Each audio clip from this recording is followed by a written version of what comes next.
What if the history of your hometown, the land beneath your feet, was built on a story so vile, so disturbing, that entire generations conspired to erase it? Imagine children vanishing without a trace, families pointing trembling fingers at a lone woman, and a night when neighbors became executioners. This isn't Salem or the witch panics of Europe. This was closer, deeper, hidden in the backwoods of a young America. In a year most have forgotten, in a place the maps barely marked, something happened, and those who spoke of it were silenced. Why was it buried, and why, nearly 2 centuries later, does the name Prudence Hoffman still bring a chill to those who whisper it? Tonight we uncover what you were never meant to know. The year was 1834, and the Missouri Ozarks were a frontier land, raw and unforgiving. To imagine them is to strip away every trace of modernity and replace it with endless green walls of trees, steep ridges that twisted into shadowed valleys, and rivers that carved their way through limestone, cold and untamed. Settlers here lived scattered and alone, each family huddled in a cabin carved from the very forest that threatened to swallow them whole. The Ozarks were not welcoming. They were beautiful, yes, in a way that felt ancient and untouched, but they were also perilous. Wolves still prowled the hills, panthers were whispered about though rarely seen, and storms could isolate families for weeks at a time. To survive meant to live with constant caution, to measure every choice against the risk of hunger, disease, or accident. For most Americans in the early 1800s, life was already difficult. But in the Ozarks, hardship was sharpened to a knife's edge. The soil was rocky, and harvests unpredictable. The isolation bred suspicion, for when neighbors are miles apart, trust becomes fragile. The smallest rumors could bloom into legends, and legends could harden into truths that shaped entire communities. The people who came to the Ozarks were often those seeking escape from debts, from laws, from crowded towns, or from pasts they did not want chasing them. In such a place, secrecy and silence thrived. It was within this backdrop that whispers of strange happenings began to circulate. The year 1834 was already marked by unease. The United States itself was changing, pushing westward, swallowing lands, displacing peoples, and leaving trails of conflict in its wake. Missouri, though admitted as a state in 1821, still bore the stamp of wilderness. The Ozarks in particular remained untamed, their geography making them resistant to the kind of order and control that government sought to impose elsewhere. There were few roads, fewer schools, and little sense of law beyond what the people themselves enforced. In communities like these, fear had a way of creeping into every crack of daily life. A bad harvest might not only mean hunger, it might mean death. A sudden illness could wipe out half a family before anyone knew how it spread. When livestock sickened or a child vanished, explanations were demanded, and rarely did they settle on simple chance. In the absence of answers, suspicion turned outward, and always, someone would be blamed. The land itself seemed to encourage such thinking. The Ozarks had caves that sank into darkness with no end, rivers that flooded without warning, and forests where sound vanished, muffled by layers of moss and leaves. It was a landscape that seemed to hold secrets, a place where the ordinary and the uncanny blurred together. Travelers often wrote of the region as if it were another world.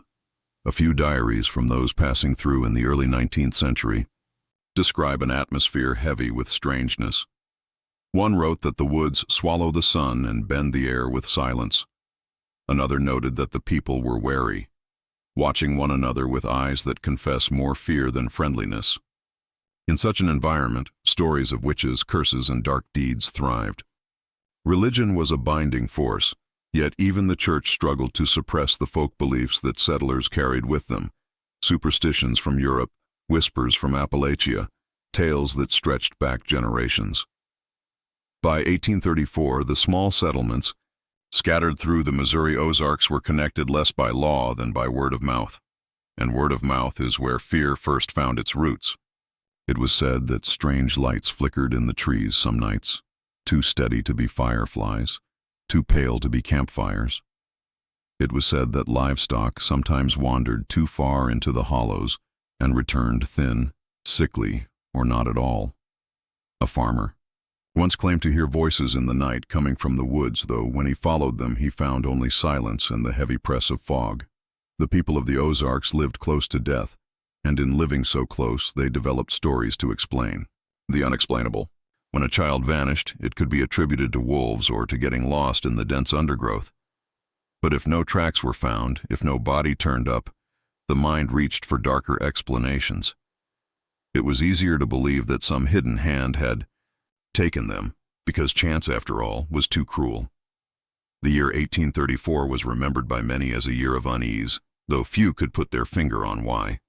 Some spoke of the weather, of storms that lingered too long and rains that flooded valleys late into the season. Others recalled a sickness that spread among livestock, killing calves and weakening oxen, making the difficult life of farming nearly impossible. But the most enduring memory was not of weather or hunger, but of a shadow that fell over one settlement in particular. A shadow tied to a name whispered even now: Prudence Hoffman. To understand why Prudence's story took root, you must first understand the soil it was planted in. The Ozarks were fertile ground for suspicion, for half-believed legends and whispered curses. Families lived so far apart that rumors traveled slowly, but took on weight with each telling. A single accusation could stretch across miles and months, gathering details like moss on stone until it became something far larger than it began. The fear of the wilderness, the isolation, and the fragility of survival meant that people needed explanations, and often they turned on those who lived on the fringes. The land itself did not forgive mistakes. A single bad decision: planting too late, storing food poorly, wandering into the forest alone, could mean death. People who lived here clung to routines, to rules, to a rigid sense of community. Anyone who stood outside of that, who did not conform, who seemed too strange, too different, too secretive, was noticed, and once noticed, they were never truly trusted. By 1834, the settlements of the Missouri Ozarks were places where law was thin and suspicion thick, where the wilderness pressed in and whispers carried further than facts, where death was a daily possibility and the supernatural offered explanations when reason faltered. This was the atmosphere that gave rise to the story of Prudence Hoffman, a woman whose life and whose dark legend could not have taken root anywhere else. The year was 1834, and the Missouri Ozarks were a frontier land, raw and unforgiving. To imagine them is to strip away every trace of modernity and replace it with endless green walls of trees, steep ridges that twisted into shadowed valleys, and rivers that carved their way through limestone, cold and untamed. Settlers here lived, scattered and alone, each family huddled in a cabin carved from the very forest that threatened to swallow them whole. The Ozarks were not welcoming. They were beautiful, yes, in a way that felt ancient and untouched, but they were also perilous. Wolves still prowled the hills, panthers were whispered about though rarely seen, and storms could isolate families for weeks at a time. To survive meant to live with constant caution, to measure every choice against the risk of hunger, disease, or accident. For most Americans in the early 1800s, life was already difficult. But in the Ozarks, hardship was sharpened to a knife's edge. The soil was rocky, and harvests unpredictable. The isolation bred suspicion, for when neighbors are miles apart, trust becomes fragile. The smallest rumors could bloom into legends, and legends could harden into truths that shaped entire communities. The people who came to the Ozarks were often those seeking escape from debts, from laws, from crowded towns, or from pasts they did not want chasing them. In such a place, secrecy and silence thrived. It was within this backdrop that whispers of strange happenings began to circulate. The year 1834 was already marked by unease. The United States itself was changing, pushing westward, swallowing lands, displacing peoples, and leaving trails of conflict in its wake. Missouri, though admitted as a state in 1821, still bore the stamp of wilderness.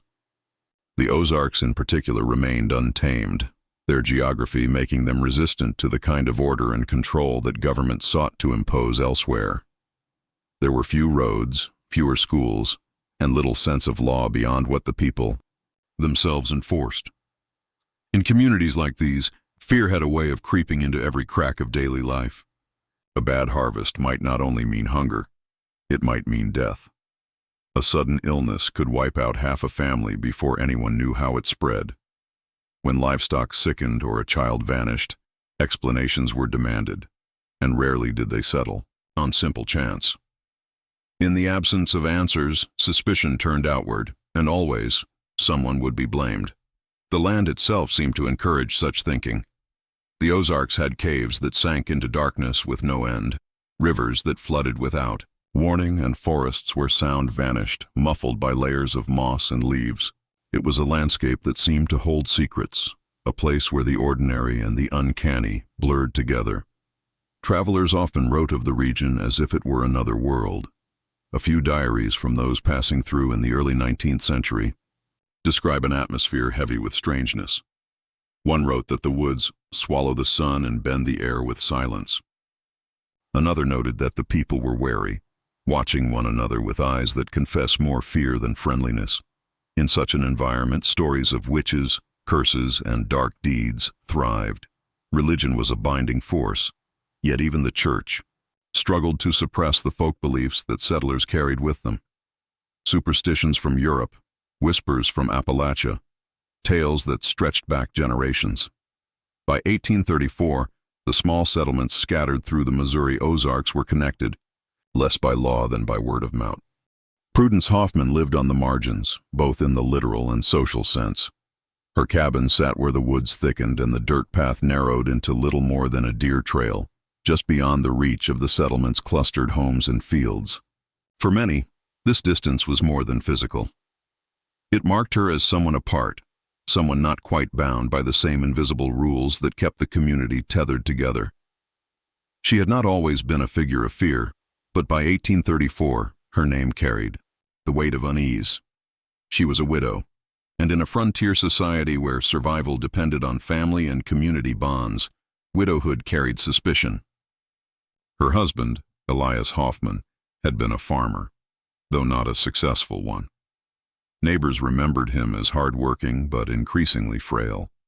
He coughed constantly, sometimes violently enough to bend him double, and his frame thinned until his clothes hung loose. Those who had seen him in his final months swore he looked less like a man and more like a shadow stretched thin. Some said his eyes had the haunted look of someone who saw something the rest could not. When he died, it was sudden but not entirely unexpected.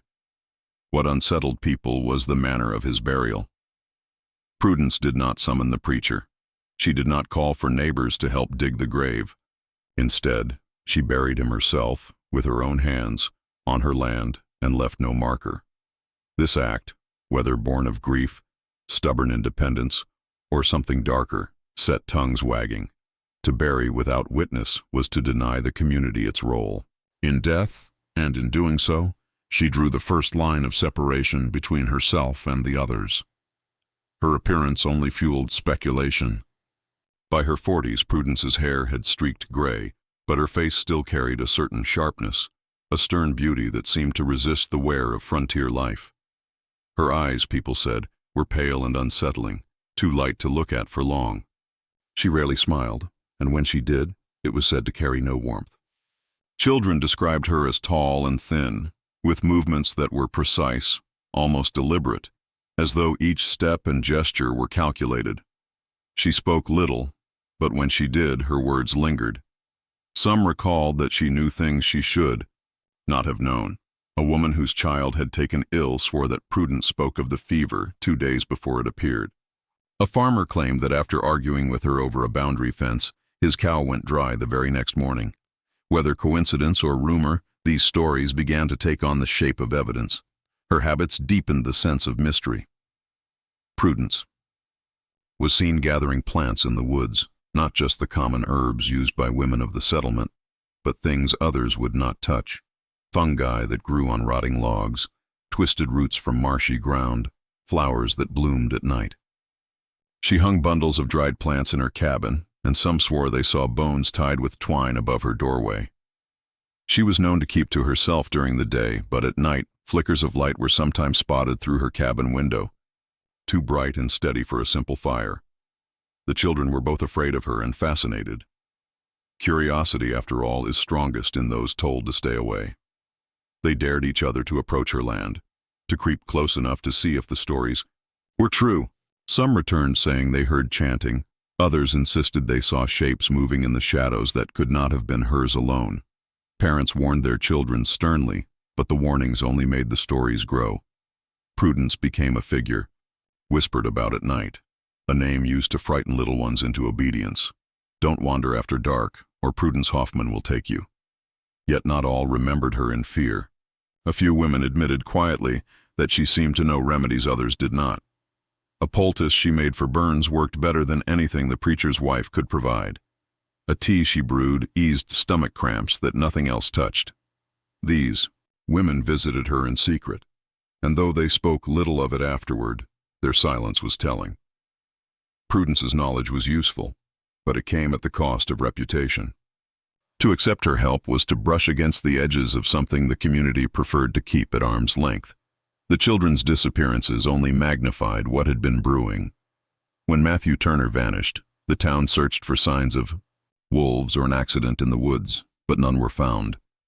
Some said they remembered seeing him wander near Prudence's land. A week later, when a girl disappeared gathering berries, the pattern became undeniable in the minds of the settlers. 2 vanishings in such a short time were rare, but to have them near the land of the woman they already mistrusted was too much. Fear needs a target, and Prudence was ready-made for suspicion. Those who entered her cabin during the searches carried stories back to the others. Strange carvings were scratched into the wooden beams, spirals, crooked crosses, lines that seemed to form shapes too complex to be random. The smell inside was described as foul, though whether from herbs, rot, or imagination, no one could agree. A discovery in the hearth chilled them most of all. Fragments of cloth, charred but still identifiable, said to match what one of the missing children had last been seen wearing. When confronted, Prudence did not cower or beg. Accounts differ on her response. Some claimed she stood tall and cursed her accusers, speaking words they swore were not English. Others remembered her silent, only watching with eyes that unsettled even the bravest men. The absence of fear in her bearing made them more afraid. As the whispers spread, Prudence's isolation became complete. No one spoke to her. No one helped her with supplies. Her presence in church had already ended after her husband's death, and by now she was seen as something outside the circle of God's people. Mothers pulled children away if she appeared near the well. Farmers made the sign of the cross when they passed her land.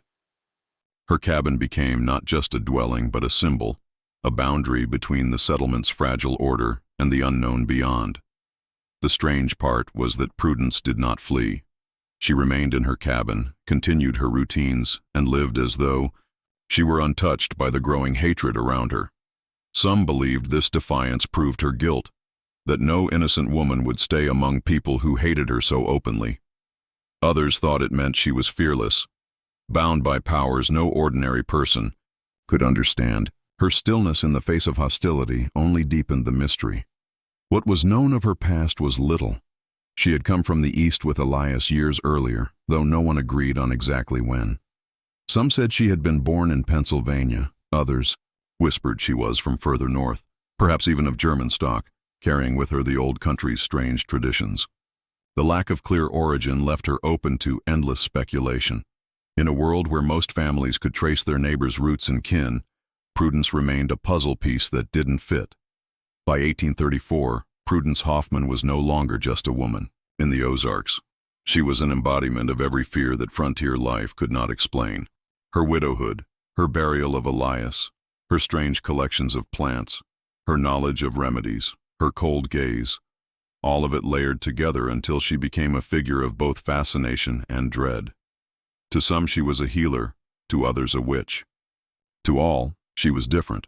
And in the isolated, unforgiving world of the Ozarks, different was dangerous. The unease that surrounded Prudence Hoffman deepened into terror when the children began to disappear. For settlers already living with the constant presence of death, be it through sickness, starvation, or wild beasts, the loss of a child was both a familiar grief and the most unbearable. But when 2 children vanished in such a short span, without trace or explanation, the fragility of the community cracked, and into that crack poured fear that demanded an answer. And the answer they chose was Prudence. The first to vanish was Matthew Turner. He was 9 years old, the son of a farmer whose land bordered the woods not far from Prudence's cabin. On that day, Matthew had been sent with a small sack of cornmeal to deliver to a neighbor. It was a task boys his age often took on, one that proved responsibility and usefulness in a world where every hand mattered. He left before midday, walking down the rough dirt track with the sun still high. He never arrived. When his absence was noticed, the family assumed at first that he had stopped to play along the way. But as dusk fell and no sign of him appeared, worry gave way to alarm. Lanterns were lit, dogs set loose, and neighbors called. The woods were scoured through the night, voices echoing through the trees, but there was nothing.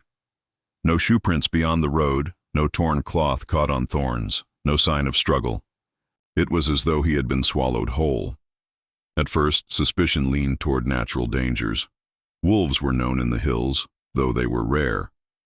A sudden fall into one of the rocky gullies could have claimed him, but careful searching revealed no body. The boy had seemed to vanish into air, and people's minds began to reach for explanations that went beyond the ordinary. Someone recalled seeing him pass close to the path that led toward Prudence's land. That detail, minor at first, began to swell in importance. A week later, another disappearance confirmed their growing fears. This time it was a girl, 12 years old, the daughter of a family who lived deeper in the valley. She had gone out to gather berries, carrying a small basket, as children often did to contribute to the household. When she did not return, her family assumed she had wandered too far and would be back by dark. But as the hours passed, panic set in. A search began, and once again, the woods were combed. They found her basket tipped over near a patch of berries, its contents spilled, but no tracks led away. The settlers were now faced with 2 missing children, both vanishing near the same part of the forest, both without evidence of animal attack or accident. Fear shifted from nature to something human, something deliberate. People gathered in, whispers at the church and by the wells, asking the same questions over and over. Who could have taken them, and why? Slowly, inevitably, suspicion drew back to Prudence Hoffman. The rumors that had long circulated about her suddenly seemed to fit too well. Hadn't she been seen watching the children at play, her gaze lingering too long? Didn't she lure them with trinkets, little carved figures or sweets she somehow obtained, though she rarely traded with anyone? Mothers recalled stories of their children returning home saying Prudence had spoken to them, offering food, calling them by name. These memories, whether true or reshaped by fear, now became evidence.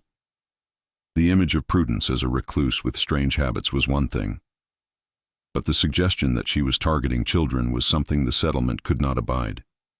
The hearth, once a place of warmth and comfort, now seemed vulnerable, fragile. Parents who had endured hunger and illness could not bear the thought that a human hand, a neighbor's hand, might be responsible for taking their young.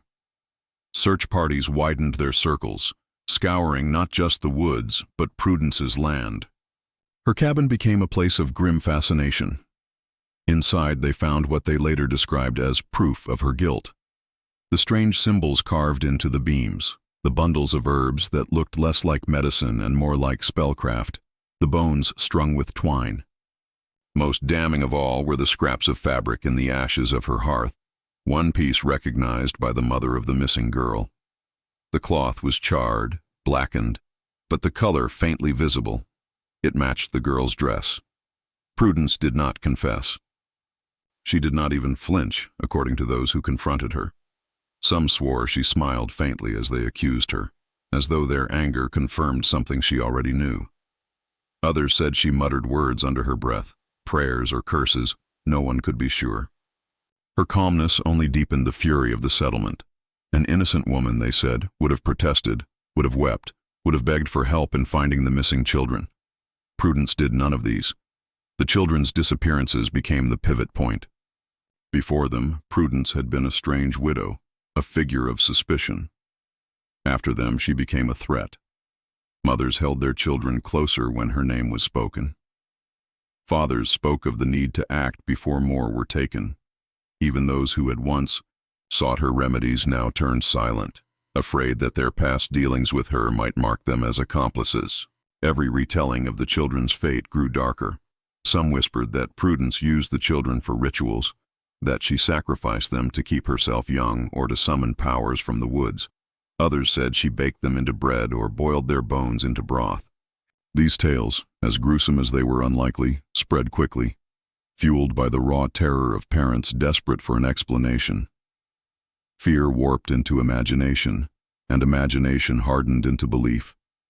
The children's names became rallying cries, spoken with trembling voices in church, shouted in anger during gatherings. Matthew Turner and the unnamed girl were not just victims. They were symbols of innocence stolen, of a community under attack from within. Their absence haunted every meal, every prayer, every quiet moment when the woods grew too silent. It was in these whispers and shouts that Prudence's fate was sealed long before any formal action was taken. The community did not need a trial. They needed closure, a target for their grief and fear. And Prudence, with her strange eyes, her solitary ways, her husband's unmarked grave, and now the evidence of cloth in her hearth, was the target they chose. The children were never found. No bodies, no graves, nothing but the memory of their small faces and the aching void left in their families. Yet their disappearance reshaped everything. It transformed Prudence from an outcast into a monster in the eyes of her neighbors. And once a community believes it has found its monster, nothing, not evidence, not mercy, not reason, can save the accused from what comes next. The Hoffman cabin stood like a scar at the edge of the settlement, half hidden among twisted trees that seemed to lean toward it rather than away. To most, it was not simply a structure of wood and stone, but a place weighted with dread, a dwelling that collected fear the way other cabins collected smoke. From the outside, it looked ordinary enough. Logs notched and stacked, a roof of rough shingles, a small stone chimney, but the ordinary ended at the threshold. Those who crossed it told stories that unsettled even the strongest men, and every tale they carried back added to the legend of what lay within. The first thing people noticed was the smell. It clung to the air like damp wool, heavy and foul, a mixture of rotting herbs, smoke, and something acrid that burned the throat. Neighbors claimed it was unlike anything they had smelled before. Some said it reminded them of animal decay, others of sickness. Whatever it was, it lingered long after the door had closed again, as though the very walls had soaked it in. Even those who believed in more rational explanations, mold, poor ventilation, stored meat, admitted that there was something unwholesome about the atmosphere. Inside, the cabin was dim, light filtered only through small cracks in the shutters. The hearth dominated one wall, its stones blackened and its ashes thick, suggesting it had burned constantly. But it was not the fire that caught attention. It was the carvings. Every beam, every surface that could bear a mark, had been etched with symbols. Spirals that curled endlessly inward, lines that crossed at sharp angles, crude figures that resembled both crosses and cages. To some they looked like strange writing, to others like patterns without meaning. But no one who saw them left unchanged. They were not decorative. They felt intentional, purposeful, as though each stroke had been made with knowledge no one else possessed. The objects hanging from the rafters only deepened the unease. Bundles of dried plants dangled from cords, some recognizable, like sage or yarrow, but others twisted and strange, roots with knotted shapes, leaves blackened as if burned. Alongside them hung bones. At first glance they looked like animal remains, but their size unsettled people. Too small to be from deer, too delicate for cattle. Chicken bones, some said, yet strung together in ways no one could explain. A few who had entered swore they saw what looked like a child's rib, though no one could prove it. The sight of bones above a doorway, tied in clusters with twine, made the cabin feel less like a home and more like a shrine. The hearth itself was the most disturbing. Among the ashes lay fragments that should not have been there. Charred cloth, blackened and frayed. Buttons warped by heat. One scrap was recognized by a grieving mother as part of her daughter's dress. Whether the cloth had been placed there deliberately or had found its way by some accident mattered little to the settlers. It was enough. In the minds of those searching for answers, it confirmed every suspicion. The fire was no longer seen as a place of warmth, but as a consuming mouth, fed with what no hearth should ever hold. What unnerved people further were the jars. On crude shelves along the walls sat glass containers filled with liquids of varying shades, murky green, thick brown, pale yellow that caught what little light entered the room. Inside floated objects that twisted the stomach, roots that looked like fingers, fungi swollen and grotesque, feathers stained dark. One jar held what appeared to be a snake coiled upon itself, preserved and lifeless, its eyes clouded yet staring. Another contained something that looked too much like an infant bird, deformed and half-formed. These jars turned the cabin into something otherworldly, a place where natural things were collected, altered, and displayed in ways that blurred the line between medicine and sorcery. The bed in the corner told its own story. Thin blankets, worn to threads, offered little comfort. The mattress was lumpy, stuffed with straw that smelled musty. And yet, beside it, a wooden box contained items of curious value. Small carved figures, trinkets of bone and stone, tiny dolls crudely fashioned. Some settlers claimed these were charms, perhaps offerings, perhaps curses. Others believed they were toys, though whose toys they could have been remained the unspoken question. No children had lived with Prudence since her husband's death. Yet the presence of these figures gave rise to whispers that chilled every parent who heard them. The cabin's silence was not empty but oppressive. Those who stepped inside spoke of hearing faint sounds even when no one moved. The creak of wood, the faint rattle of glass, a whisper that seemed to come from the walls themselves. It was as if the place absorbed every noise and then released. It slowly, reshaped, twisted. Men who prided themselves on bravery admitted their hair rose on their arms when they stood too long within. Outside, the land carried its own signs. No crops grew in neat rows. Instead, the soil near the cabin bore wild patches of plants, some of them strange in color or shape. Chickens scratched in the dirt but seemed thin, ragged, as though living in a constant state of unease. Dogs brought near the property whined and pulled at their leashes, refusing to go closer. Horses balked, their ears flat, their bodies shivering despite the absence of cold. To the settlers, even animals seemed to know what humans feared, but could not prove.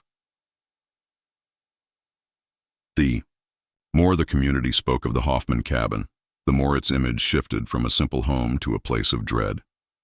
Every detail, whether observed firsthand or passed along through rumor, added to its transformation into a symbol of corruption. The foul smell became the scent of death. The carvings became unholy writings. The jars were potions. The bones were sacrifices. The hearth was an altar. Even the light that flickered at night through its cracks was reimagined as something unnatural, a glow that no simple fire could produce. Each retelling made the cabin darker. A child said they had seen shadows moving inside when no one was there. A farmer swore he heard cries carried on the wind from its direction. A woman claimed that after entering, she dreamed of faces she did not know, pale and screaming. None of these stories could be proven, but in a world already charged with grief and fear, proof was no longer necessary.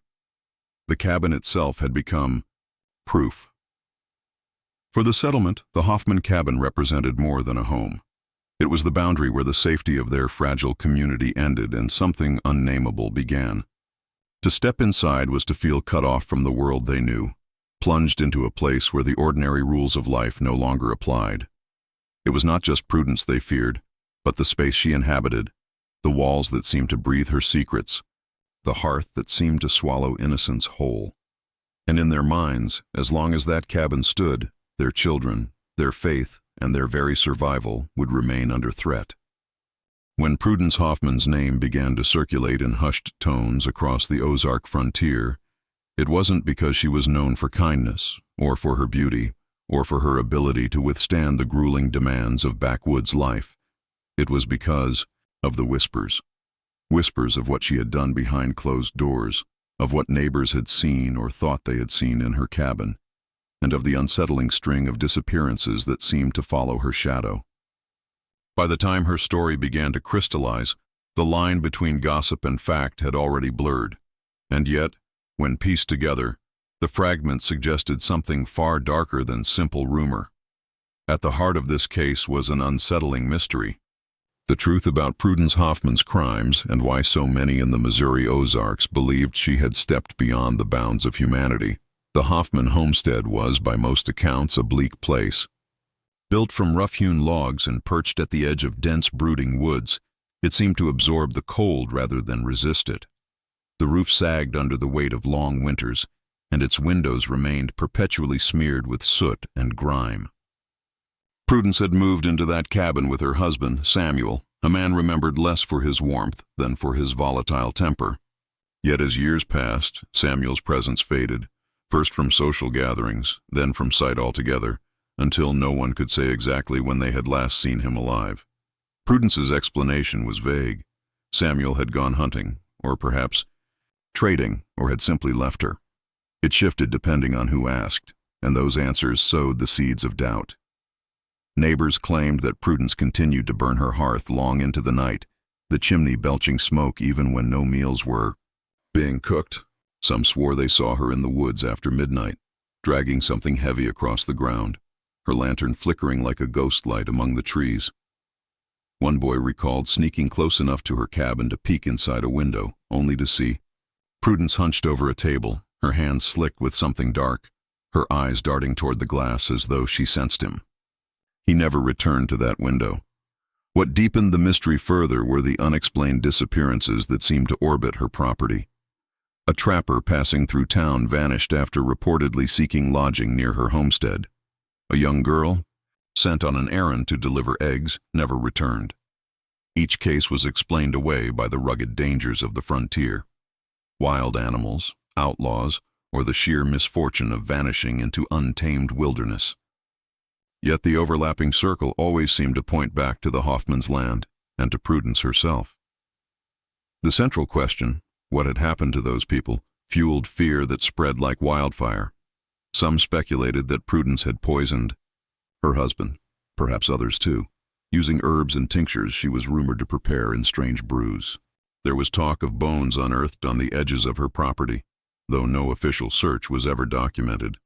Others whispered of cannibalism, of bodies being fed into the same hearth that belched smoke on starless nights. The mere suggestion was enough to keep families away from her, to keep doors barred when she passed through settlements. Even so, no one dared confront her directly. The fear wasn't only about what she might have done, but also about what she might still be capable of doing. Travelers who passed through the Ozarks during those years sometimes recorded fragments of the story in diaries and letters. One account, from a preacher on his way to Arkansas, described meeting a woman he believed to be Prudence. He called her a creature whose gaze was too fixed, whose words carried the smell of rot. He noted how the air around her seemed weighted with unease, as though her very presence drained the warmth from the fire they sat beside. The preacher left quickly, and later wrote that he had never prayed so fervently in his life. Yet others insisted that the case was not one of clear-cut evil but of something more tragic. They pointed to the crushing isolation of the Ozark frontier, the relentless hardships that broke families apart. A woman left alone without community or protection might have descended into paranoia, her actions misunderstood, her reputation distorted by the cruelty of gossip. Perhaps Samuel had simply abandoned her, as men often did, and the stories about Prudence were merely the product of fear in a land that already brimmed with superstitions. This interpretation only made the case murkier, leaving the line between reality and rumor nearly impossible to trace. What was undeniable, however, was the silence that eventually fell. After the cluster of disappearances, after the smoke-filled nights, Prudence herself seemed to vanish from the record. Some claimed she died quietly in her cabin, her body left to rot until neighbors were forced to deal with it. Others believed She fled deeper into the wilderness, surviving as a phantom figure glimpsed only in passing by hunters or travelers. A few even suggested she reinvented herself under a different name, her history buried with her old life. The official records of the time are sparse, but that absence speaks almost as loudly as documented proof. Why was no formal investigation recorded? Why did lawmen not descend upon her homestead? Why were so many willing to look away from the growing list of disappearances? Some historians argue that the Ozarks of the 1830s were a place where justice was inconsistent, where survival mattered more than pursuing uncomfortable truths. To confront Prudence directly might have meant facing a horror too great to acknowledge, one that would unsettle the fragile balance of frontier life. And so, silence became its own kind of verdict. The central mystery remains. Who was Prudence Hoffman really? Was she a ruthless killer who terrorized her neighbors under the cover of wilderness lawlessness? Or was she merely a solitary woman crushed beneath rumor and superstition? The fragments suggest both possibilities. The chilling accounts of her, nocturnal wanderings and the disappearances that trailed her can't be dismissed as coincidence. Yet the absence of concrete evidence leaves a shadow where truth should stand. What we are left with is a case that refuses resolution, a story too strange and too incomplete to fully explain. Even nearly 2 centuries later, the tale of Prudence Hoffman lingers in the folklore of the Ozarks. Old families speak of her as though she were less a person than a curse, a reminder of the dangers that lurk when isolation meets fear. The ambiguity of her guilt or innocence only deepens the fascination. For in the end, the most horrifying element is not simply what Prudence may have done, but the fact that we may never know, and that, perhaps, was precisely why the people of her time buried her story in silence. By the early 1830s, the Ozarks were already a land steeped in superstition, but the story of Prudence Hoffman transformed ordinary caution into something more sinister.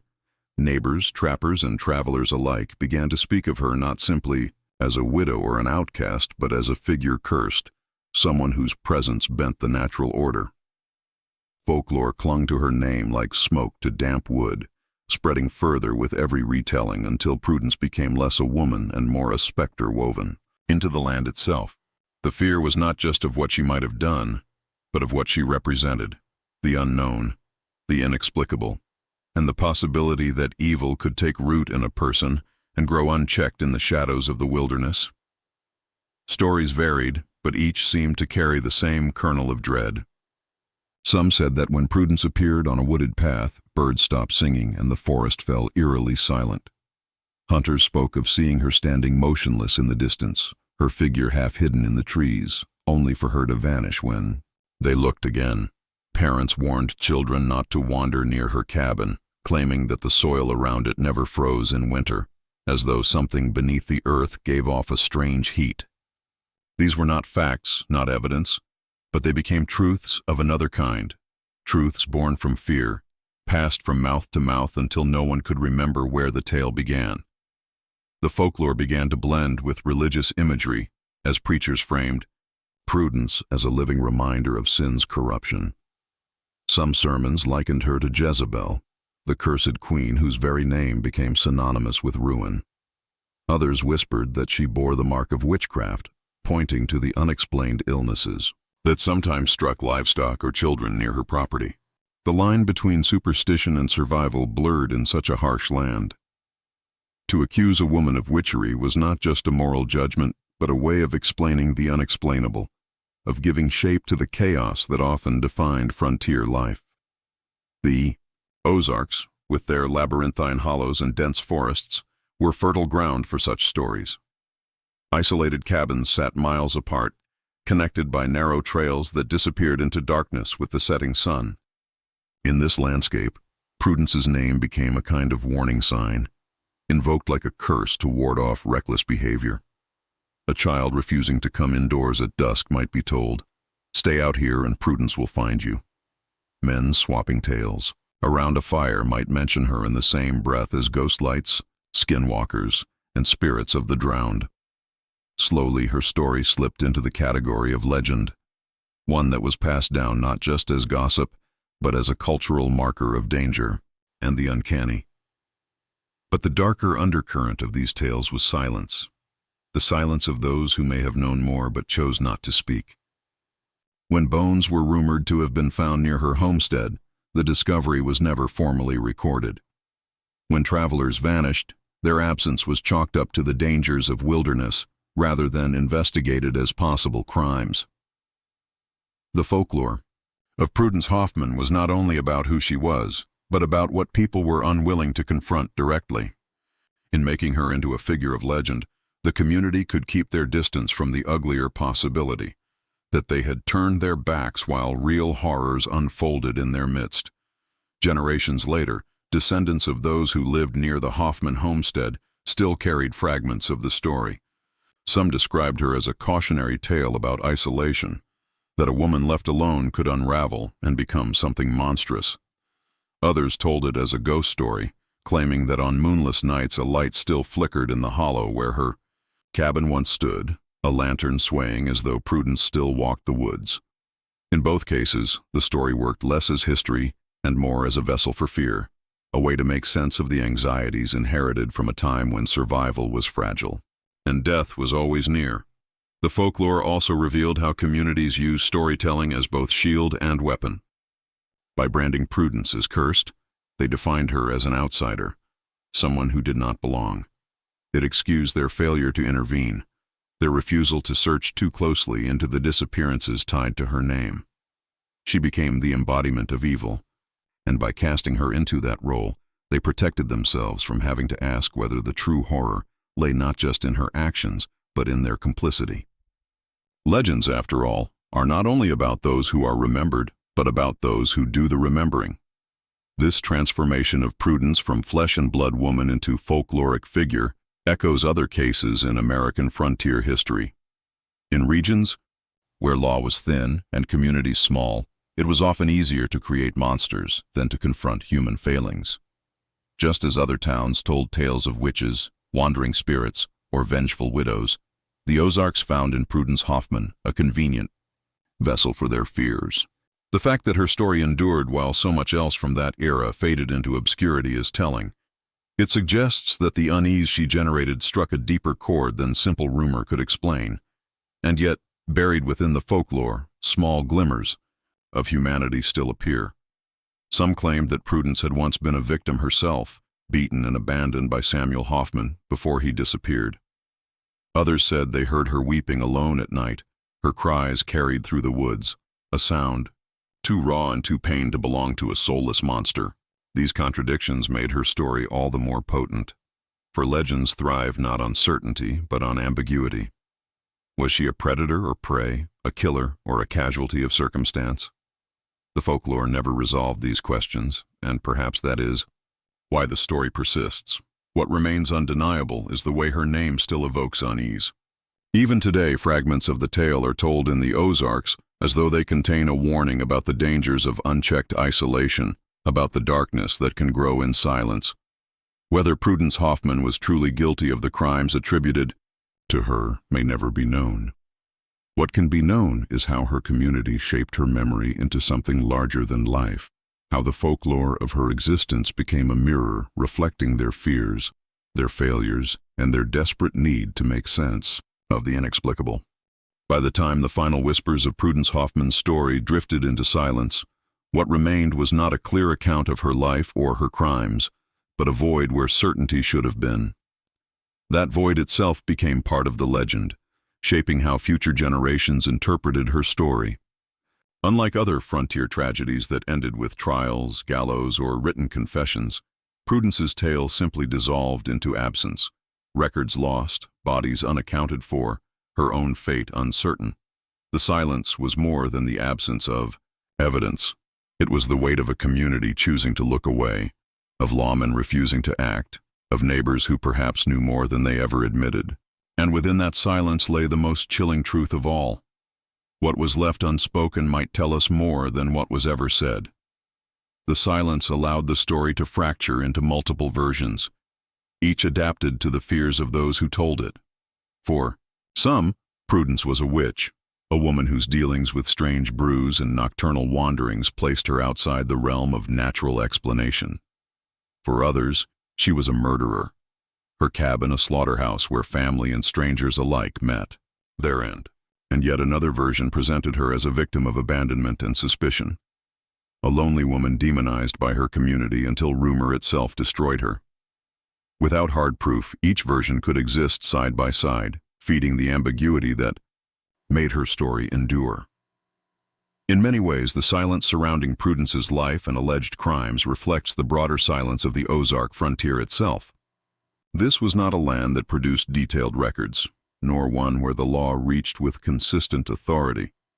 The wilderness swallowed stories as easily as it swallowed travelers.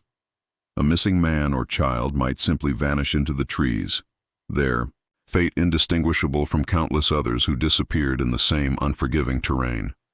In such an environment, to speak openly about suspicions required courage, and perhaps a willingness to expose one's own failures. Easier, then, to let silence settle over the matter, to allow Prudence's story to fade into myth rather than force it into uncomfortable clarity. But silence does not erase fear, it amplifies it. In the absence of official answers, communities filled the void with darker speculation. Each gap in the record became an opening for imagination, and each unanswered question deepened the sense that something unspeakable had occurred. Why had Samuel Hoffman vanished? Why had no authority searched Prudence's land? Why did so many who crossed her path seem to disappear?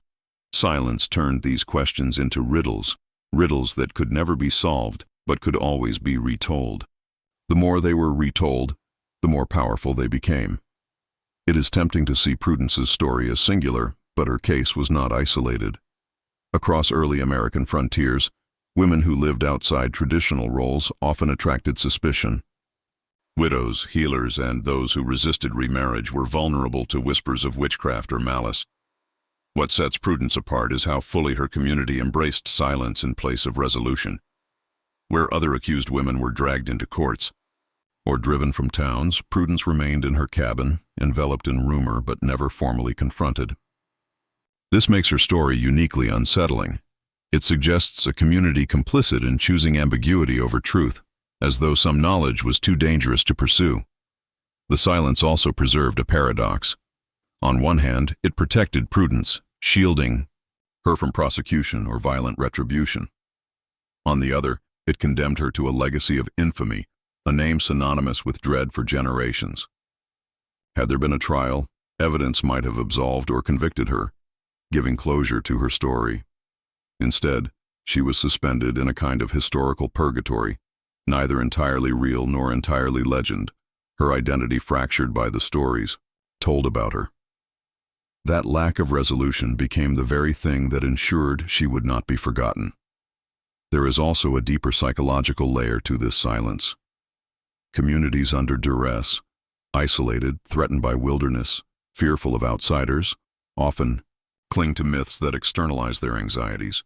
By making Prudence the focus of whispered horrors, her neighbors may have been protecting themselves from confronting broader dangers they could not control. Starvation, disease, and violent conflict were all real and immediate threats. But two, believed that a singular figure, a cursed woman in the woods, was responsible for calamity gave those fears a face. In this way, the silence surrounding Prudence's truth became a shield, allowing people to live with fear by localizing it in one figure, one name. Historians who revisit her case today encounter the same silence. No trial records, no official accounts, only scattered references and the echoes of oral tradition. This makes reconstructing her story nearly impossible. Yet, paradoxically, the lack of clarity has made her tale more enduring than others of her time. A neat conclusion would have relegated Prudence Hoffman to a footnote in a county archive. The silence transformed her into something larger, a riddle whispered across nearly 2 centuries. Even now, when descendants in the Ozarks repeat fragments of the story, it is the silence that gives it power. Listeners lean in not because of what is known, but because of what remains unsaid. Was Samuel Hoffman's body hidden beneath the floorboards? Were travelers buried in shallow graves near the cabin? Did Prudence herself die alone, consumed by madness, or did she slip away into another life entirely? Every possibility remains open, suspended in the gap left by silence, and in that gap, fear thrives. The most chilling realization is that silence was not accidental. It was chosen. Neighbors looked away. Authorities refused to act. Communities carried the story forward as folklore rather than evidence. This choice raises uncomfortable questions about responsibility and complicity. Was the silence born of fear of Prudence herself, or fear of what uncovering the truth would reveal about the community? Perhaps the most haunting possibility is that they knew exactly what happened but chose not to speak, because acknowledging the truth meant acknowledging their own failure to intervene. Prudence Hoffman's story, then, is not only about a woman rumored to have committed unspeakable acts. It is about the silence that allowed those rumors to thrive, the silence that blurred truth into legend. It is about how communities protect themselves by burying what they cannot face, and how that burial does not erase the horror but preserves it in a darker, more enduring form. The legacy of Prudence Hoffman is not written in court records or gravestones. It is written in the gaps, in the things left unsaid, in the haunting realization that silence can sometimes be the loudest sound of all. If you've made it this far, then you already know. The story of Prudence Hoffman isn't just about one woman in the Missouri Ozarks. It's about the shadows that cling to history, the silences that swallow the truth, and the terrifying possibility that what really happened was far worse than what the folklore tells us.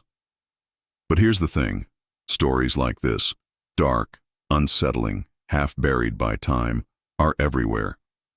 Forgotten court cases, missing records, whispered legends that were never meant to be remembered.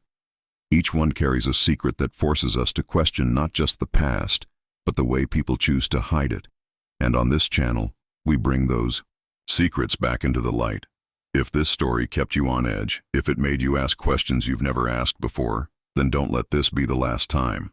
Hit that subscribe button right now, because every week we uncover another dark piece of history, cases you won't hear in school, events that were buried for a reason.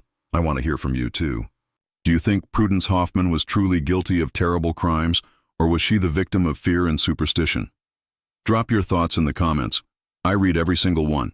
And remember, subscribing isn't just about watching more videos.